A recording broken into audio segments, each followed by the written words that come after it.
दुनिया जिस बात से डर रही थी वही हुआ। पिछले 2 हफ्तों से ईरान, इजराइल और अमेरिका के बीच सीधा युद्ध छिड़ चुका है। मिसाइलें आसमान चीर रही हैं और लाल सागर से लेकर हरमुज की खाड़ी तक बारूद की गंध आ रही है। लेकिन इस आग की तपिश अब सीधे आपकी और हमारी जेब पर पहुंच रही है। भारत के लिए यह घड़ी किसी अग्नि परीक्षा से कम नहीं है।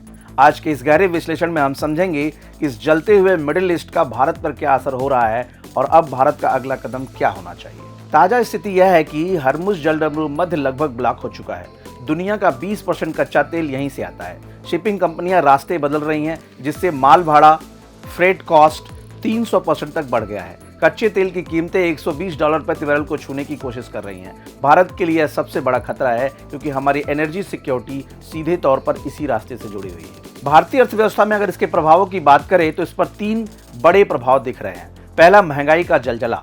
डीजल महंगा होने से ट्रांसपोर्टेशन कॉस्ट बढ़ गई।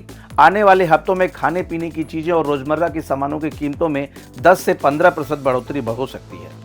रुपया और विदेशी मुद्रा भंडार। विदेशी निवेशक भारतीय बाजार से पैसा निकालकर गोल्ड और डॉलर में भाग रहे हैं।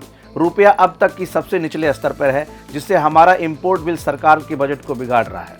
निर्यात पर क्या असर पड़ेगा? यूरोप और अमेरिका जाने वाले हमारे सामान अब हजारों किलोमीटर घूम कर जा रहे हैं। इससे भारत की टेक्सटाइल, जेम्स एंड ज्वेलरी और एग्रीकल्चर एक्सपोर्ट को भारी नुकसान हो रहा है। भारत का अगला मूव क्या हो सकता है? अब सवाल यह है कि भारत को क्या करना चाहिए। हमारी सरकार के पास अब 3 बड़े विकल्प हैं। पहला, क्रेमलिन रियाद रूट। जैसे हमने रूस यूक्रेन युद्ध के समय किया था, भारत को फिर से रूस के साथ रूपी रूबल ट्रेड तेज करना होगा और खाड़ी के उन देशों से सीधा तालमेल बिठाना होगा जो युद्ध में सीधे शामिल नहीं है। स्ट्रेटेजिक रिजर्व का इस्तेमाल करना। भारत सरकार को अपने भूमिगत तेल भंडारों से तेल निकालना शुरू करना चाहिए, ताकि घरेलू बाजार में कीमतों को स्थिर रखा जा सके। डिप्लोमेटिक बैलेंसिंग एक्ट हो सकता है अगला कदम। भारत को ग्लोबल साउथ की आवाज़ बनकर युद्ध विराम के लिए दबाव बनाना होगा। हमें न केवल ईरान के साथ अपने चाबहार पोर्ट के हितों को बचाना है, बल्कि इजराइल के साथ अपने टेक और डिफेंस पार्टनरशिप को भी सुरक्षित रखना है। इसी के साथ हमें यह भी नहीं भूलना होगा कि मिडिल ईस्ट में हमारे 90 लाख भाई बहन हैं।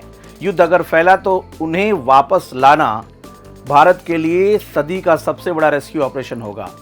सरकार को ऑपरेशन गंगा और ऑपरेशन देवी शक्ति तर्ज पर एक ब्लूप्रिंट तैयार रखना होगा। वहां से आने वाले पैसे यानी रेमिटेंस अगर रुका तो केरल और उत्तर प्रदेश जैसे राज्यों के ग्रामीण अर्थव्यवस्था को तगड़ा झटका लगेगा। निष्कर्ष साफ है, यह युद्ध लंबा खिंच सकता है। भारत को अपनी आर्थिक दीवारों को और ऊंचा करना होगा।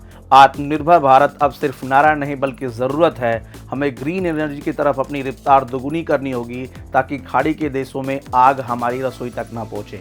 दोस्तों, समय कठिन है, लेकिन भारत ने पहले भी संकटों को अवसरों में बदला है। आप अपनी सुरक्षा और निवेश को लेकर क्या सोच रहे हैं? कमेंट्स में चर्चा करें।